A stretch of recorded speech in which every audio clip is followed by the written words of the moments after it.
Evertz. I'm the Assistant Dean of Academic and Student Affairs, known around here as the Baby Dean. Your Big Dean is actually in a faculty meeting right now, but he'll be coming by at 11:45 along with our faculty to give you the official welcome. But I get to steal his thunder a little bit and say congratulations to all of you on being accepted to the McCourt School, and congratulations to us for recruiting such an amazing and diverse and wonderful class. And we really look forward to speaking with you today.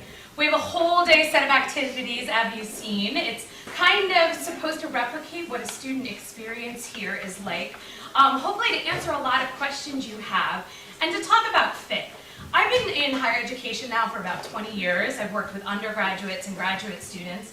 On the admissions side, we often talk as undergraduates about the fit. Something has to click, something has to feel good about your undergraduate institution. We don't talk a lot about that in graduate school. I think it's even more important in graduate school, especially for the amount of money you're going to spend and invest, as well as the time. You want to make sure that this is a good fit for you, that the curriculum is going to provide you with the skills you want, that the access to policymakers and politicians and journalists and lobbyists are going to be there for you, and that you're going to have a good sense of community. If you look around the room, these are your colleagues, this is your network. So not only are you getting the skills, getting access to faculty and policymakers and opportunities, but you're also building a network here. And I can tell you every single job I've ever gotten has been through my network of my master's degree program. So again, welcome. Just to give you sort of a little overview of the day, again, we're hoping to really answer the question, why McCourt? And we think there's sort of three reasons when we talk to our current students about why they chose McCourt. Number one is location and the access to opportunities, as I was mentioning.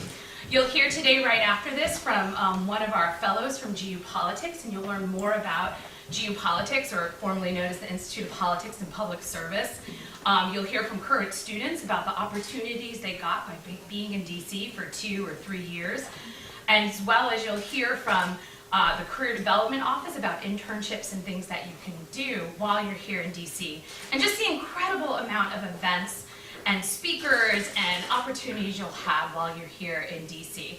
We often say a lot of our faculty or a lot of leaders can hop in a cab, come down the street instead of taking a flight to, I don't know, Boston or Chicago. So we have that opportunity here.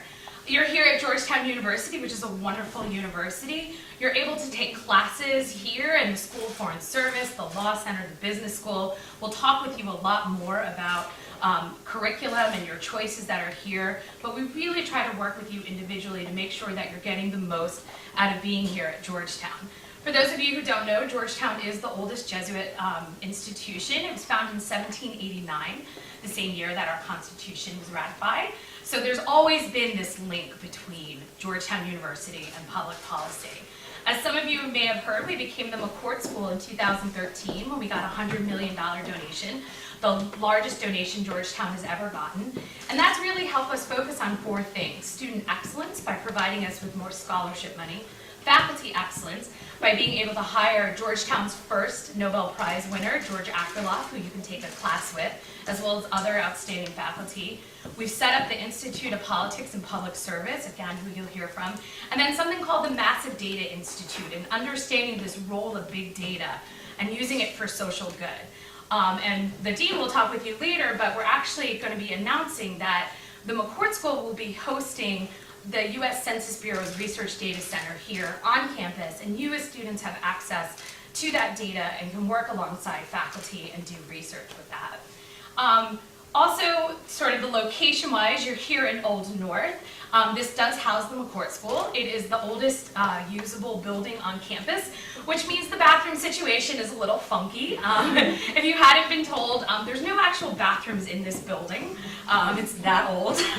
But if you need the restrooms, you can go outside. The women's room is right out here to the right. The men's room is a bit down the hall into the new North building that's on the right-hand side, or you can go up 1 floor and get there. So on the ground floor, we have a computer lab and lockers for the students.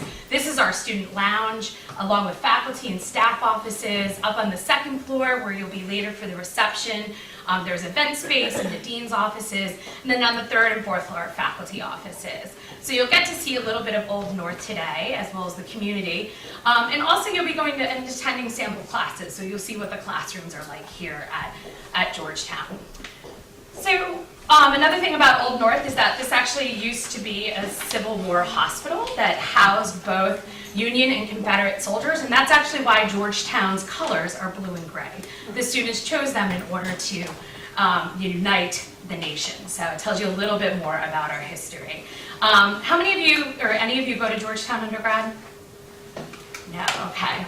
So our motto is Hoya Saxa. Does anyone know what that means? So Hoya Saxa, if you haven't taken Latin, it means what rocks. So what rocks is Georgetown. They're not really sure where it came from. They think that maybe outside you'll see a big stone wall that people would admire and be like, oh, what rocks. That's one theory. Another working theory is that the football team at the time, yes, Georgetown does have a football team, it's not just basketball, that they were big, big guys. And people were like, oh, look, what rocks on that football team. I'm not sure we ever won a championship, so that may not be the reason for the motto. So our sort of symbol is the Hoya. And when somebody asks you, what is a Hoya, you say, exactly, because Hoya means what? So that's why we have a bulldog. You may have seen Jack when you were walking in, and he may be coming through the building later today. So again, I think number one, is sort of location and access that students choose to come here. The second is the curriculum and the faculty that you'll have the opportunity to take courses with. We believe in evidence-based, data-driven public policy. We're one of the most rigorous quantitative curriculums in the country compared to other schools. And we truly believe that all policy decisions should be made on sound research, regardless if they are or not. We want to train you to be really good producers of policy analysis research, as well as really good consumers, and be able to ask questions and question methodology. But we also recognize that decisions are not just based on research, that there's a lot of politics involved. And again, it's a very exciting time to be here today. So you will get a chance to hear more about the curriculum from me and my colleague Nirmala later. You'll get to sit in on the classes to see how they're taught, as well as you'll get to hear from the faculty directors a bit more about what's covered in the program. And then finally, we think that another reason students tell us that they come here is our community. We have about 350 to 400 students at any given time. Typically, we bring in about 125 Master of Public Policy full-time students. We bring in about 25 Master of Public Policy evening program, which is our part-time program. About 25 Master of International Development Policy students, that's our MIDP program. And then anywhere from 60 to 70 Master of Policy Management, which is our mid-career program. So as you hear me telling the degrees, we don't have an undergraduate degree. We don't have a PhD yet. That's sort of in the works down the line. But we have a community of master's students, and we recognize that most of our students go on to work professionally afterwards. We try to tailor the curriculum, provide the events, provide the access to resources, so that you are getting the most out of the community. We hire about 60 to 70 research assistants, teaching assistants, and graduate assistants every year. And there are tons of opportunities to engage both inside the classroom and outside of the classroom. So we hope you'll get a sense of the community today. You'll meet with student panel during the reception. We have current students coming, and they really are the ones that are going to best sell you on the program. So that's a little bit of some of the reasons we think you should come to McCourt. We encourage you today to ask challenging questions.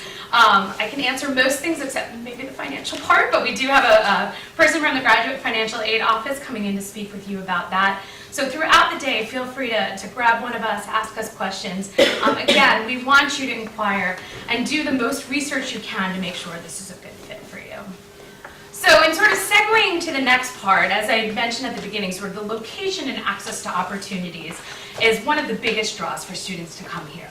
About a year and a half ago at this time, the Institute of Politics and Public Service, or what we call geopolitics, was set up, really with the whole goal of inspiring a new generation of students to see politics as a means of public service.